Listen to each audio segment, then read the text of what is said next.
우리의 신앙생활은 종종 세상의 무자비한 이 물량 공세, 무력 속에 속수무책으로 끌려다니고 압도되는 경험을 우리가 할 때가 있습니다. 경제적인 위기, 또 건강의 위기, 또한 관계의 무너짐은 우리를 무력하게 만들고 어두운 감옥 바닥에 쓰러져서 자포자기하게 할 때가 있습니다. 하지만 그럴 때 하나님은 우리를 잊지 않으시고 우리의 음성을 들으신다는 거예요. 또한 우리의 절망과 상관없이 하나님의 계획대로 일하시고 그 계획은 해피엔딩으로 달려가고 있다는 겁니다. 우리는 절망 속에 잊지 말아야 될 한 가지가 있는데 그것은 바로 기도입니다. 교회의 리더가 참수당하였고 그리고 가장 신임받고 활발히 복음을 전하던 베드로는 감옥에 갇힌 상태에도 성도들은 국가 권력이라는 이 엄청난 힘을 상대로 싸우는 것이 아니라 기도에 무릎을 꿇었습니다. 간절한 영적 전투를, 자기만의 영적 전투를 시작한 거예요. 왜 나라를 향해서 대항하지 않았느냐라고 대부분의 사람이 말할 수 있겠지만 성도란 기도로서 싸우는 것입니다. 5절에 보시면 이에 베드로는 옥에 갇혔고 교회는 그를 위하여 간절히 하나님께 기도하더라. 절망 속에서 우리가 엎드려 있을 때 여러분 기도와 함께 또 잊지 말아야 될 또 한 가지가 있습니다. 그것은 바로 기도만 하면 안 된다는 거예요.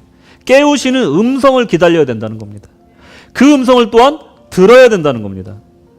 7절 보시면 호련히 주의 사자가 나타나매 옥중에 광채가 빛나며 또 베드로의 옆구리를 쳐 깨워 이르되 급히 일어나라 하니 쇠사슬이 그 손에서 어떻게 됐다고요? 벗어지더라. 아멘.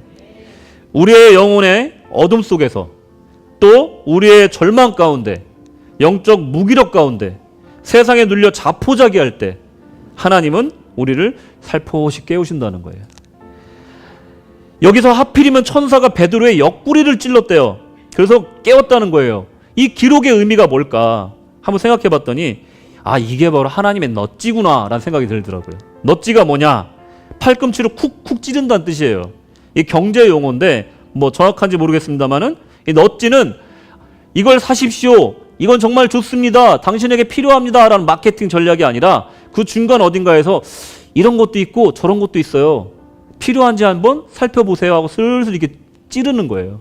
이게 오히려 마케팅에는 더 도움이 된다라는 그런 이론입니다. 맞습니까? 네. 마케팅 전략상에 이런 넛지라는 에펙트라는 전략이 있다라는 거예요. 하나님은요, 우리가 힘이 있을 때는 강력하게 동기부여를 하시지만 우리가 넘어져 있고 자포자기해서 감옥의 바닥에 누워 있을 때는요, 우리를 일어나라, 넌 사도가 아니냐, 너는 목회자가 아니냐, 넌 성도가 아니냐, 뭐하고 있냐, 부끄럽지 않냐, 일어나 라고 말하는 것이 아니라 살포시 오셔서 우리에게 어깨를 살살 두드리시면서 일어나라, 일어나라, 내가 너를 구하겠노라 말씀하시고 힘을 주신다는 거예요. 손을 봤더니 나를 묶고 있던 사슬이 풀려져 있는 거예요. 물 셀 틈 없이 나를 지키던 사람들이 나를 마치 못 본 사람처럼 조용히 길을 터주는 거예요. 이런 일들이 기도하면서 하나님의 음성을 들으면서 하나님의 음성을 기다리다 보니까 하나님의 두드림과 하나님의 넛지가 우리에게 찾아오더라는 거예요.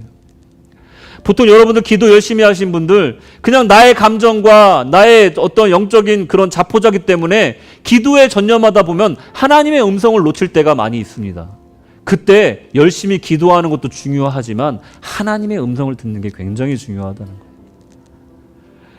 그때는요, 우리가 하나님의 음성을 들으려면 말씀을 보면서 귀를 열면서 그러면서 기도를 해야 된다는 거예요. 예를 들어서 그런 게 있어요. 내가 예수 믿었는데 내 가족이 참 오랫동안 기도했는데 응답이 없고 전도가 안 되는 거예요. 어떻게 해야 되나 눈물 뿌리고 간절하게 기도를 했어. 근데 응답이 없어. 그냥 너무 슬퍼서 계속 기도만 했어. 근데 그때 말씀을 붙들고 기도를 하라는 거예요. 주 예수를 믿으라. 그리하면 너와 내 집이 구원함을 얻으리라. 할렐루야. 하나님, 제가 주 예수를 믿었습니다. 나와 내 집이 구원받는다 하지 않으셨습니까? 이 말씀대로 성취하여 주시옵소서. 할렐루야. 이럴 때 하나님께서 말씀을 붙들고 기도하는 그 기도가 강력하게 응답으로 나타난다는 겁니다. 이렇게 음성을 들으려는 노력이 필요하다는 거예요. 나를 두드리고 있는데, 나에게 말씀하고 계신데, 나에게 옆구리를 찌르고 있는데 우리가 깨닫지 못하고 계속해서 있는다면 이제 기도 후에 우리가 나아가야 될 방향을 얻지 못하고 이미 주어진 그 길로 나아가지 못하게 된다는 거예요.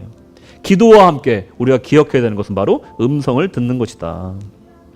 아무리 은혜의 길이어도 지혜롭고 합리적인 판단이어도 그 마음을 동하지 아니하면 몸이 더더욱 움직이지 않는다는 거예요. 그럴 때 넌지시 팔꿈치로 툭툭 치시면서 우리를 살살 밀어주시는 하나님의 따뜻한 음성이 있다라는 거예요. 어떨 때는 넛지가 강한 웅변보다 효과적이라는 겁니다. 더욱이 낭망하고 더 이상 살 소망도 보이지 않은 상태에서는 어떤 동기부여나 강력한 웅변보다 따뜻한 격려와 살짝 찔러주는 넛지가 더 효과적이라는 거예요. 힘든 사람한테 힘내라는 말이 가장 힘든 말이라잖아요. 하나님은 베드로의 낭만과 자포자기를 아시고 넛지를 사용하신 겁니다.